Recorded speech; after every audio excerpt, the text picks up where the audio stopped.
conférence organisée pour la lettre déplacement. Nous sommes tous les trois, moi-même, Roland Lafille, je suis rédacteur en chef de la lettre déplacement, Loïc Danton est également rédacteur à la lettre déplacement, et Emmanuel Gentilhomme est également rédacteur à la lettre déplacement.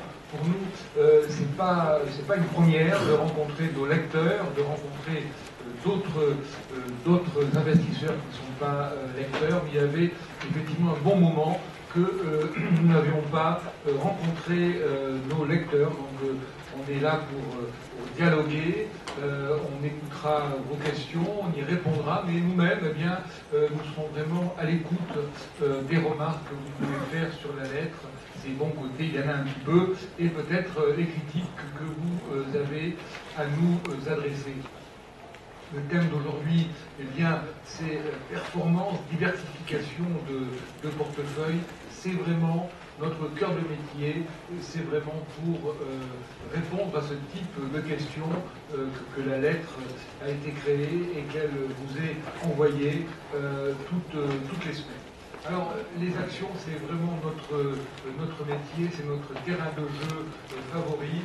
On sait que le marché n'est pas facile. Il n'est pas facile d'un point de vue fondamental, il n'est pas facile également pour les investisseurs particuliers d'un point de vue fiscal, et on en a parlé à plusieurs reprises dans l'éditorial, également dans une page, mais on est assez confiant sur les actions, sur le produit action. Aujourd'hui, pourquoi on aime beaucoup les actions? Bien tout simplement parce qu'il est très difficile aujourd'hui de trouver du rendement sur les placements financiers. On est pratiquement dans l'incapacité de trouver des placements qui vont nous protéger contre l'inflation, même si elle est faible, de 2%. Eh bien, on a aujourd'hui beaucoup de difficultés à trouver des rendements dans de bonnes conditions. Autour de 2%, et ça c'est vraiment un moteur très très fort pour les actions. L'autre moteur, eh bien, c'est l'analyse du marché. On sort de plusieurs années de crise.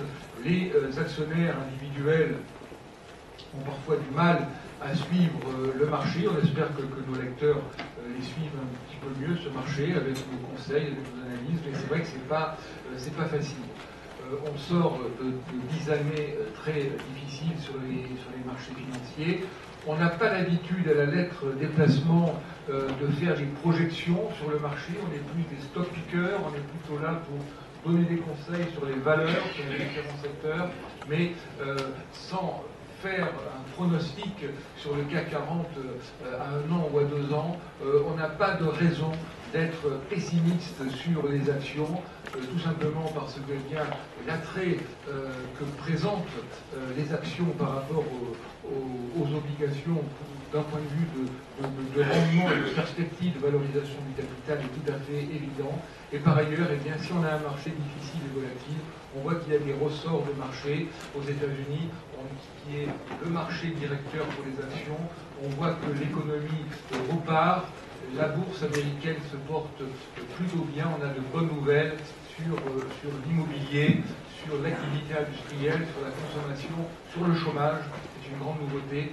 Encore une fois, New York, Wall Street, c'est vraiment le marché directeur et on peut espérer qu'on aura de bonnes nouvelles de Wall Street. On en a déjà. On a un marché qui a été chahuté pour des raisons fiscales. Vous avez parlé du fameux fiscal cliff, cette inquiétude qu'on a sur la négociation du budget américain pour 2013, mais fondamentalement, on a un marché qui va mieux, une meilleure visibilité. Ça, c'est un élément très fort d'évolution positive sur les places européennes. On a également de meilleures nouvelles sur les marchés émergents. Les marchés émergents ont été pendant très longtemps le moteur de l'ensemble des marchés boursiers internationaux, et aujourd'hui, et bien notamment la Chine, on a l'impression que ça repart. Donc on a un terrain difficile, certes, mais sur lequel on a de bonnes raisons d'être raisonnablement optimiste. Encore une fois, on n'est pas là pour faire des prévisions sur le marché, mais pour proposer chaque semaine des idées d'investissement. la lettre des placements. Je pense qu'il y a beaucoup parmi vous qui sont abonnés, elle est là.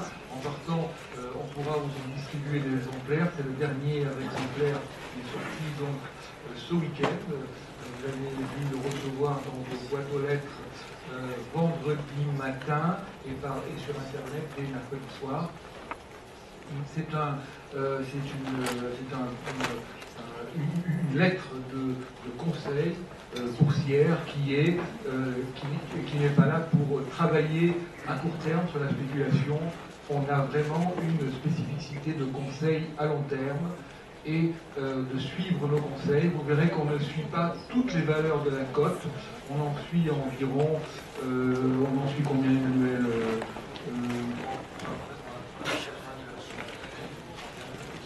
Voilà. Donc on n'est pas présent quand on dit suit, c'est qu'on les a achetés à un moment et qu'on est toujours en position d'achat. Donc 80 valeurs françaises et une trentaine de valeurs étrangères.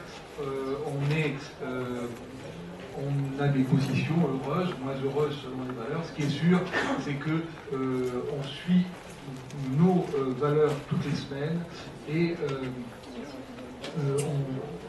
soit on les fait renforcer, soit on fait alléger, mais on n'a jamais aucune position qui a été prise et qui est oubliée. C'est la raison pour laquelle on préfère travailler, se concentrer sur un nombre un petit peu plus réduit de valeurs. Je ne vais pas parler trop longtemps parce qu'on veut laisser de la place aux questions de la salle, et puis je vais également demander à mes deux collaborateurs de faire un point sur différents secteurs. On a le portefeuille qui est vraiment la vitrine de notre publication. On a en ce moment une performance qui est plutôt bonne. On a plutôt l'habitude de bien résister dans la baisse. On a vraiment bien résisté. On a eu qu'une année de baisse en 2007, c'est bien ça? Non, alors on en a eu deux. On avait réussi l'année dernière, notamment pour les marchés, le CAC 40 avait fini en négatif, on avait quand même réussi à sortir une petite performance positive. L'an dernier, oui, en 2009, bien sûr, c'était positif. En 2008 et 2007, on était peut-être pas positif, on avait fait beaucoup mieux que le marché. Dans la hausse, on est moins agressif, mais on fait également mieux que le marché. Depuis le début de l'année, vous recevez notre lettre toutes les semaines. On a fait le point sur le portefeuille il y a une quinzaine de jours, 3 semaines. On a refait les calculs à vendredi. Notre portefeuille est à plus 14,83% depuis le début de l'année pour un indice CAC 40 qui est autour de 10%.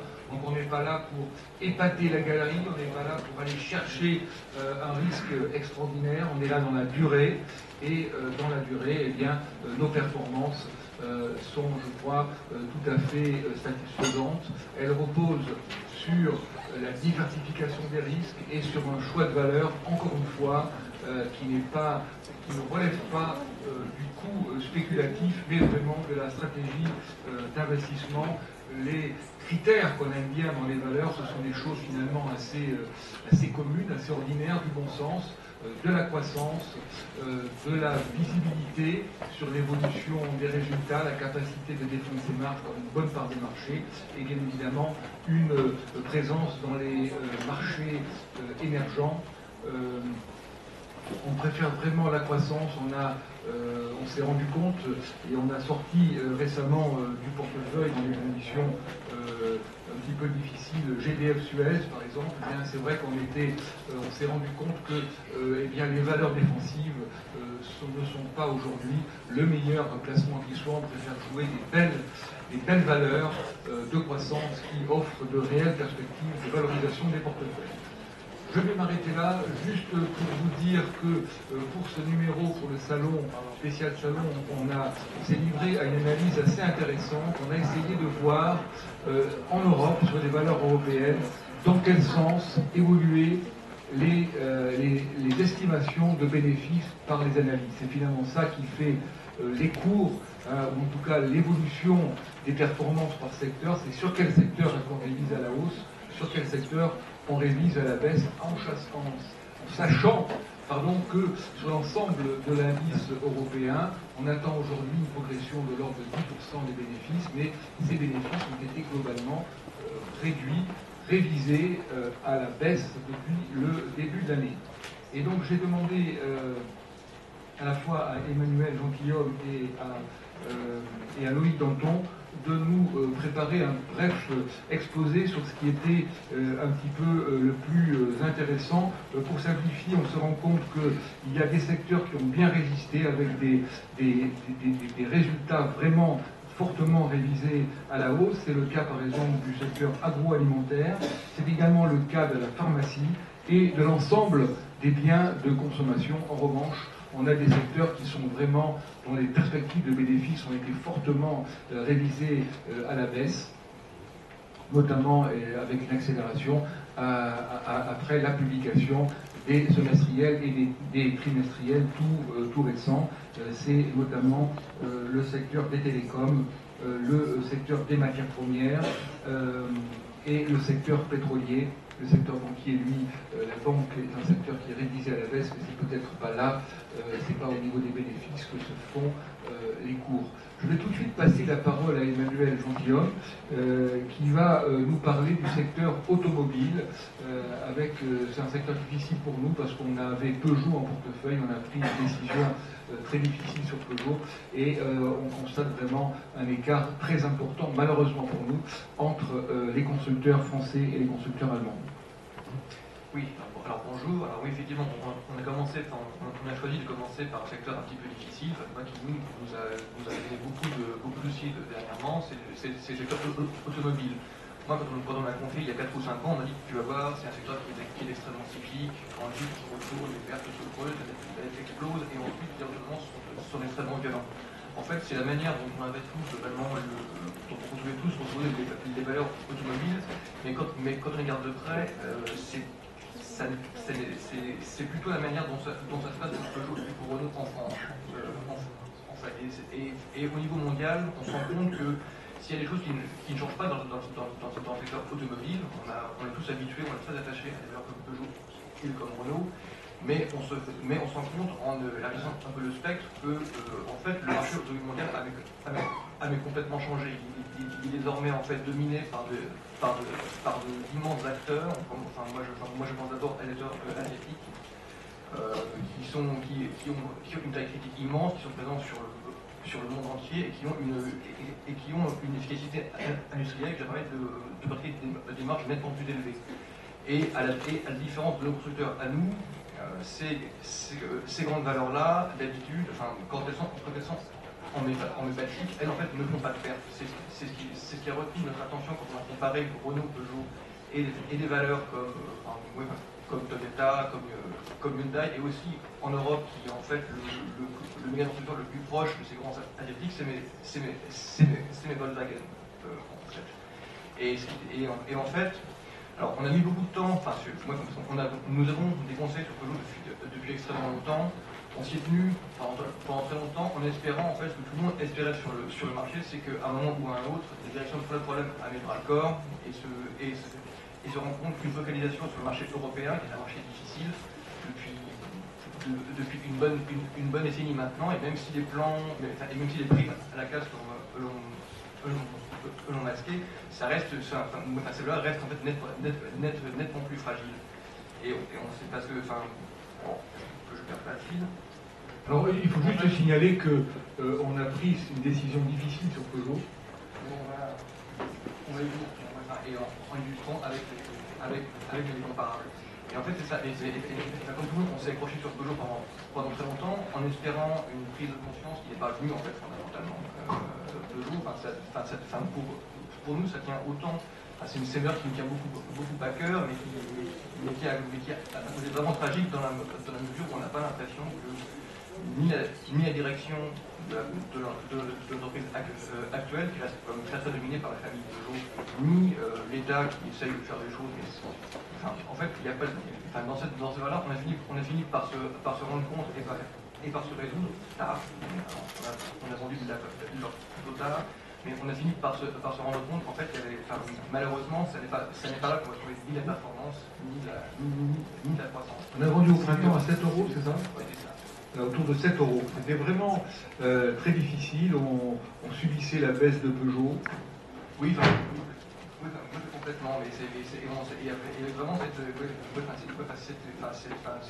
cette inflation, il y a forcément se mettre quelque chose. Et en fait, ça n'a pas été le cas, tant aussi bien que les Peugeot maintenant, ils s'appuient du CAC 40, plus une valeur budget représentative. Ce qui est nul, c'est lourd. C'est assez je ne sais pas si ces nouvelles est bien passées, mais c'était au mois de septembre que les Peugeot n'en fait plus partie. Alors nous, en fait, dans le secteur, qu'est-ce qui a changé fondamentalement? Peugeot, en fait, est un acteur de taille moyenne dans un marché qui est mené par des très grandes valeurs. Et ça, dans l'automobile, qui est une industrie extrêmement compétitive, c'est un point vraiment essentiel. Ces valeurs, en fait, ont besoin, parce qu'en fait, développer un modèle coûte extrêmement cher. C'est d'ailleurs ce que l'enjeu de tout le partenariat entre les constructeurs. Et pour ça, il faut disposer d'une taille critique qui génère suffisamment de cash pour permettre ensuite de lancer la machine. Et ça, c'est en fait d'autant plus possible pour une valeur qui est bien répartie géographiquement parlant. Peugeot, qui reste très centré sur l'Europe, c'est à peu près 70% de son chiffre d'affaires, qui est un marché difficile, où la croissance n'est clairement plus là, ne peut plus, par les ventes, parce qu'elle arrive à vendre, elle n'arrive plus à financer ça de manière suffisante. Par contre, on ouvrant un peu le spectre du secteur, que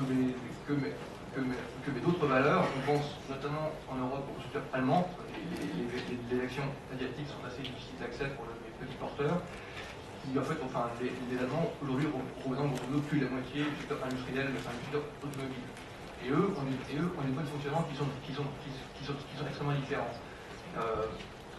Ce qui fait qu'en termes de valeur, nous maintenant, nous sommes davantage positionnés sur la comme les BMW, qui a une mécotation luxe, avec une marge qui dépasse les 10%, ce qui est très rare dans le secteur, et un autre généraliste qui fait beaucoup en raison de sa présence mondiale, notamment cette forte présence émergente qui fait pas de compte, je pense plus de la moitié de ses ventes, c'est en fait le Volkswagen. Ce sont des valeurs qui sont présentes sur tous les marchés, qui ont une dynastie suffisamment large pour résister au meilleur retournement en Europe, qui génèrent une croissance forte, notamment en Chine. Volkswagen est présent depuis 30 ans maintenant, ils sont deux grosses entreprises, ça marche vraiment très bien. Et 70 milliards d'investissements, dont ils ont annoncé, je crois, et la Chine et leur première cycle d'investissement. Il y a déjà 4 usines de prévues en construction pour 2013. Le problème, c'est qu'Emmanuel est absolument intarissable sur la voiture. Et donc, si je ne coupe pas la parole, on va y passer 2 heures. Je viens sur une petite chose, juste automobile. En fait, ce qui se passe aussi, et c'est le second aspect, c'est l'aspect équipementier. En fait, on se rend compte que dans l'industrie automobile, la valeur ajoutée, elle s'est déplacée des constructeurs vers les équipementiers. Si vous regardez bien, les taux de marge les plus élevés ne sont pas chez Peugeot, chez Renault, chez BMW, mais plutôt comme des boîtes comme Michelin, comme Continental, comme Valeo. Enfin, grosso modo, pour les grands constructeurs, on tourne avec une marge opérationnelle pour le premier semestre entre 4 et 8%, alors que du côté des équipementiers, on est plutôt entre 8 et 12. Ça tient en fait un secteur qui, en fait, ce qui se passait, c'est que surtout en Europe, les équipementiers se sont plus restructurés, sont plus concentrés et sont devenus maintenant complètement indispensables. Ils sont capables, notamment en France, de pratiquer des marges supérieures à celles de leurs clients, qui sont les constructeurs. Et c'est ce qui fait, et c'est ce qui nous conduit aussi à nous intéresser comme Michelin, par exemple, mais comme Valeo aussi, qui n'est plus la valeur hexagonale que l'on pouvait penser. Elle fait en fait l'essentiel de son chiffre d'affaires avec des constructeurs allemands et asiatiques. Voilà. J'espère que j'étais relativement clair. Parfaitement clair, merci. Et Emmanuel, donc, vous l'avez compris, suit l'automobile, il suit toutes les valeurs pétrolières, énergétiques, gaz, électricité. Un peu difficile. Les minières, et l'or, il va nous dire 2 mots, mais alors 2 seulement sur l'or. Après Emmanuel Danton, Loïc Danton, j'ai demandé à Loïc, qui suit notamment l'agroalimentaire et les secteurs du luxe et de la consommation, sont justement deux secteurs qui ont bénéficié, à la différence des secteurs que suit Emmanuel, de révision à la hausse des bénéfices. Quelles sont nos valeurs préférées dans ces deux secteurs, et est-ce qu'on peut trouver des points communs à ces deux secteurs, Loïc? Effectivement, alors moi je voudrais faire un petit retour en arrière, notamment sur le secteur agroalimentaire, qui était connu comme étant un secteur très défensif, qui performait très bien en tout cas dans les phases de baisse. Pardon. Donc qui performait très bien en fait dans les phases de baisse de la bourse. C'est quelque chose qui est devenu beaucoup moins vrai aujourd'hui, à la suite des différentes crises financières et boursières qu'on a connues. Bon là, on va passer sur l'année 2000, où là tout était tourné vers les technos, mais en 2007, notamment, on s'est rendu compte que Danone, donc, qui est une de nos valeurs préférées sur le secteur, avait quand même beaucoup souffert du retournement boursier. Alors pourquoi? Au départ, Danone s'est recentré sur des métiers à très forte croissance, que sont l'eau, les produits laitiers frais. Ils ont même racheté par la suite des produits pour bébés, etc. Donc ça, c'est des secteurs, des créneaux qui créent beaucoup de croissance, mais en fait, qui ont changé la nature même du groupe et qui l'ont rendu perceptible comme une valeur de croissance. Et dès que les marchés se retournent, en fait, pour eux, ça devient très compliqué. Ils ont changé 2 fois leur modèle juste après 2007. Ils sont encore en train de le refaire. Ils vont perdre un peu de marge. Mais en fait, ils savent très bien piloter leur modèle. Et au final, c'est une valeur qui, sur le long terme, performe très bien. Je perds un peu le fil de ce que vous voulez dire. Entre Danone et Nestlé, est-ce qu'on a une préférence marquée? Une préférence marquée, non, parce qu'on a aussi dans notre cœur de cible une valeur comme Nestlé, qui est numéro 1 mondial, qui fait une très belle performance depuis le début de l'année. Il faut savoir que ces valeurs, c'est un secteur très agréable à suivre, parce qu'il y a quand même beaucoup de marge. Ils font 15% de marge opérationnelle l'un comme l'autre. On aime aussi les petites valeurs plus françaises du type Bonduelle, une très belle valeur familiale du nord de la France, qui gère aussi très bien sa croissance, qui a commencé à s'internationaliser cette année, l'année dernière, en allant aux États-Unis et au Canada notamment. Et en période de crise, c'est une valeur très intéressante parce qu'en fait, les gens achètent moins de produits frais, de légumes frais, et se retournent plus vers le produit transformé, ce qu'ils font depuis toujours, et notamment sur la conserve, qui est leur produit le mieux margé. Et enfin, je pourrais terminer sur les valeurs agro par LDC, qui, elle, a très bien réussi à résister pendant les phases de baisse. Mais surtout, ils ont gagné énormément de parts de marché. On voit qu'il y a beaucoup d'acteurs en difficulté sur leur créneau, la volaille, etc. Et ils ont fait preuve de beaucoup d'innovation avec des produits à la découpée. Ils ne vendent plus du produit brut. Maintenant, en fait, leur valeur ajoutée se situe là. Et quelque part, ils profitent aussi des contenus des autres groupes, comme le groupe Doux, malheureusement, il y a la clé sous la porte. Il y a un autre pendant du secteur agroalimentaire, c'est les vins et spiritueux. Alors, les vins et spiritueux, une valeur comme Pernod Ricard fait bien évidemment partie des valeurs que nous avons en portefeuille. C'est une transformation extraordinaire. Pernod Ricard, un groupe franco-français il y a moins de 30 ans, qui est quasiment co-leader mondial aujourd'hui avec Diageo, le britannique. Ils ont un business model qui est très performant et surtout c'est une machine à cash extraordinaire. 25% de marge opérationnelle.